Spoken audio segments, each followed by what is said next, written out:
So I'm going to cover a NIST program in quantum information science. And unlike some of the other government representatives, NIST is largely a laboratory. And in fact, we are what we call a National Measurement Institute. And our mission is to promote U.S. innovation and industrial competitiveness by advancing measurement science, standards, and technology in ways that enhance economic security and improve our quality of life. Our programs basically focus on realizing at the highest level of standards every measurand that you ever think about, whether it be the volt or time or something else. And so this is what we do. But we do have a lot of numerous public-private partnerships, including 51 manufacturing extension partnerships across the 50 states and one in Puerto Rico as well. So we do a lot in the public-private sector. Our internal program is in quantum information science is really both focused on advancing the metrology of quantum entanglement and how that allows us to do encoding, transmission, and the use of quantum information. And our program covers all aspects of quantum information science, from sensing metrology to communications to simulations to computing. We've had a formal program for more than 20 years, and we currently spend about $40.5 million a year on it. So if we look at our internal program, it's really structured around three themes: foundational research emphasizing QIS metrology. Again, we talk about the power of one quantum bit as an atomic clock, and we've been building atomic clocks out of atoms and ions and molecules for more than 60 years. We then try to engineer these systems to make them more robust, where they can be realized at the highest levels, and then we disseminate them. And again, things like voltage metrology, we do this over 21 orders of magnitude.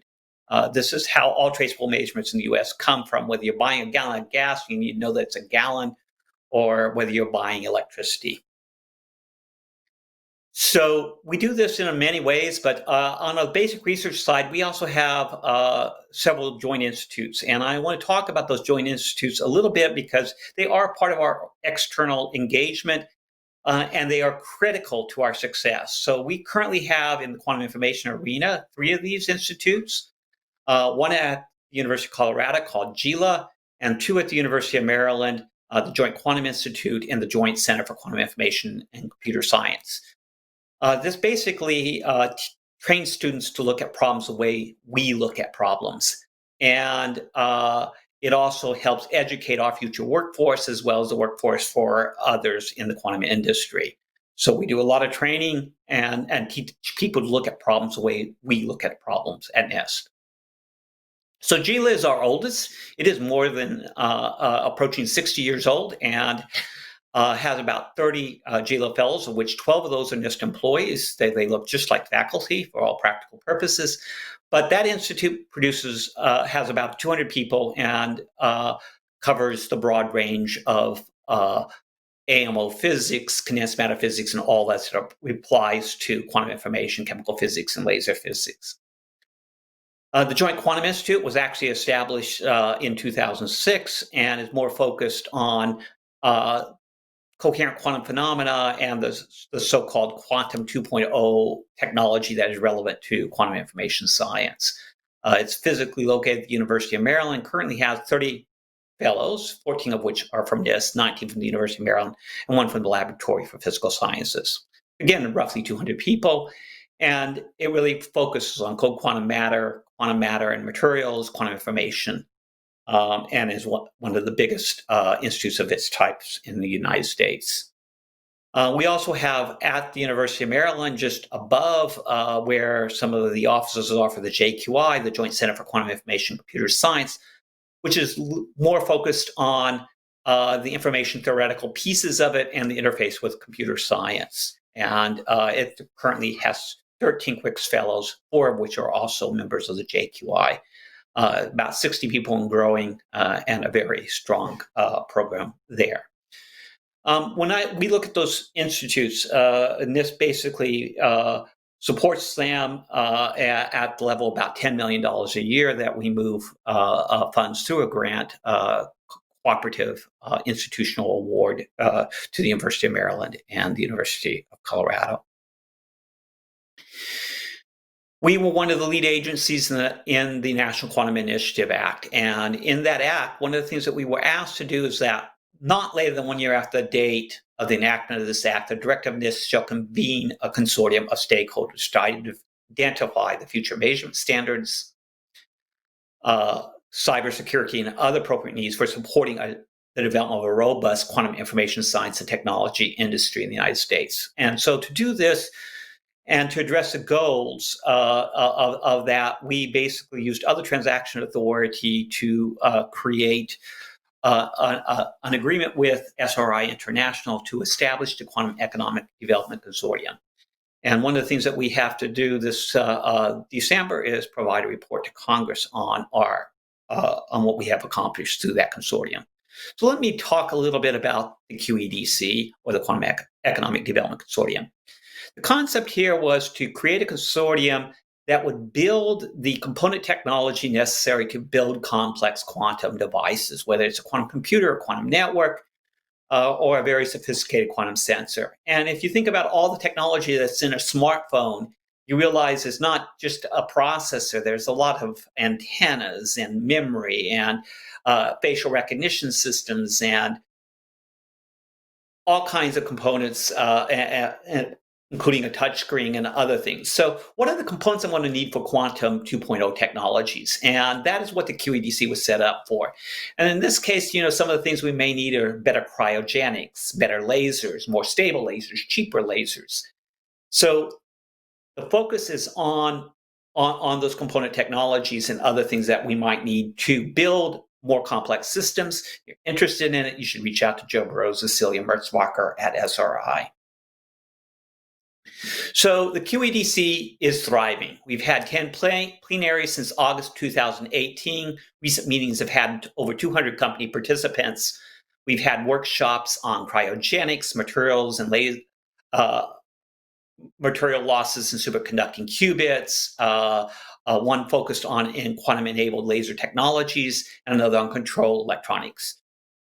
We funded a framework report on quantum computing market value, and we've recently created a technical advisory committee to look at national security, and we are beginning to engage internationally.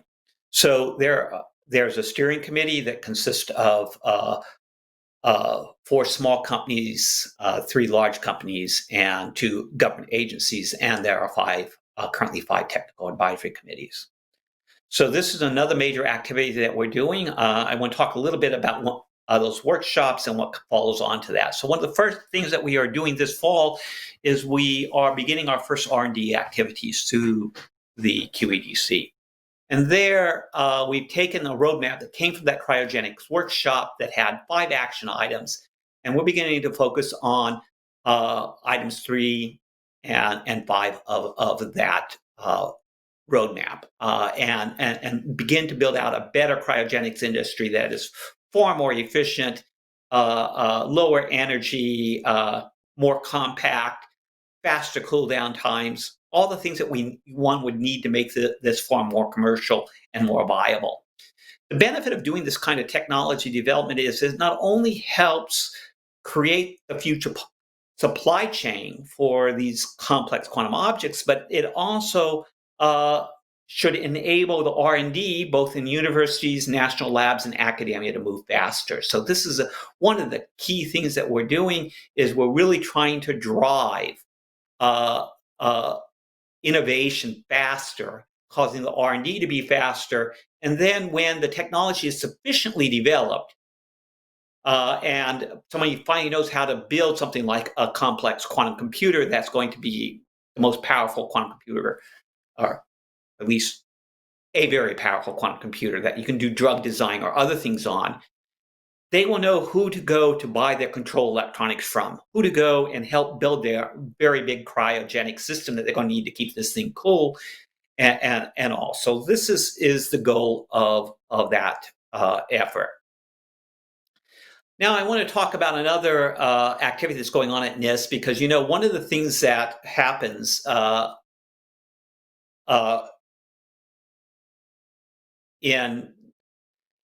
with the quantum computer is that it puts at risk our public key encryption system. And so I want to talk a little bit and give a little update of what's going on with regard to post-quantum cryptography. And the reason that this is needed is, and everybody should be paying time to this, is because there's a nice little problem that Michael Mosca points out that if you have, if y plus x is greater than z, then you need to worry. And what is this? Y is the time it takes to produce a post-quantum crypto standard. And NIST has been active in this for a while. Z X is the time you need to protect your information. And if the quantum computer comes before the sum of those two variables, then that information is at risk. And various people who are experts out there, including Michael Mosca, have estimated what the timeline is. And most people feel that, by about 2030, we need to have all this in place because there is a strong likelihood that a quantum computer would be able to break something like RSA 2048. So this is not all the encryption standards in the system. I mean, the post-quantum crypto is basically only the signature and the key establishment piece. This is the asymmetric piece of the problem. And this is what Shor's algorithm and related algorithms do to the asymmetric cryptography. The symmetric key pieces are fine, but we need to fix the signature and key establishment piece of the algorithm. And so we have an effort underway to do that at NIST. It is a fairly long and active effort that is underway. What has happened is that all the way back in 2016, NIST basically started to establish requirements for post-quantum crypto and put out some information. We have basically been through 3 rounds already, and we have just announced the 3rd round with 7 finalists and 8 alternative candidates.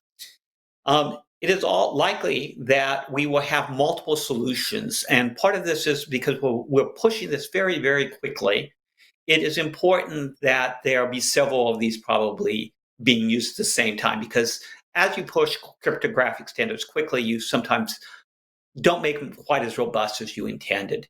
And because we're on a race to have something by 2022 or 2023 and to have draft standards so we can get them established and put out, it's really a very, very much a high-speed race. Because once you have the standards, then you have to get them into all the internet protocols and other things that are out there. And there are just millions and millions of devices. So we are working really hard to do this. This is, again, something that we do working with outside people. So we're not creating the algorithms, we're running a competition. We have a very open process where people can feed on the things. We can check to see how robustly they're being implemented. Everything that you need to do to guarantee the security of these to the best extent possible, given the timeline that we have. So another thing that we actually do at NIST is we work and coordinate standards development. And this is something else that we're doing within the QEDC. One of our taxes focused on that. But creating the standards so that you can build more complex devices is critical. And to understand where we need to be and what we should be doing, we need to engage with the companies that are coming down the line so we know what standards should be involved. So at the moment, we have a number of activities focused around ITUT, which is a UN organization that focuses on telecom, looking at quantum communication standards, but also some of the quantum computing.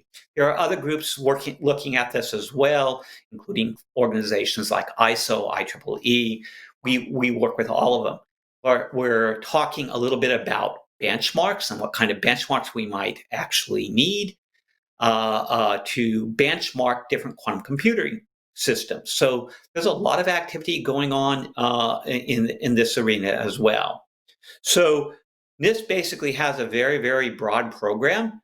A lot of our activities are based in-house. We do things like building single photon detectors, and we built some of the best single photon detectors around. We build atomic clocks. This is what we consider the meat of our operation. But we also engage very, very broadly with the broader public through these public-private partnerships, through standards development organizations, and through things like the Quantum Economic Development Consortium. If you are a company and you'd like to know more, I really strongly encourage you to go to www.quantumconsortium.org, which is the QEDC webpage, and learn a little more about the QEDC. So let me summarize what's going on at NIST. Well, we do a lot of coordination. We coordinate both through the QEDC and through our joint institutes. We do standards development. We have an internal research program. At the moment, a lot of the new focus around quantum sensors and quantum networks.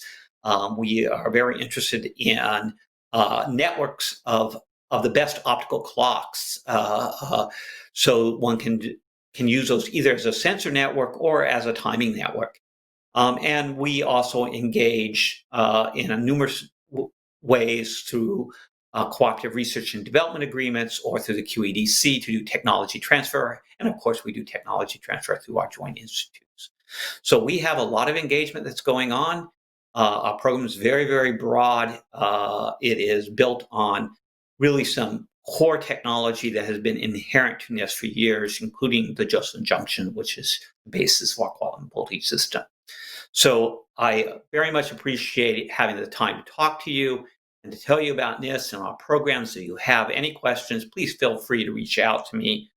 I would like to thank you, and I can be reached at carl.williams@nist.gov. Thank you very much, and have a great day.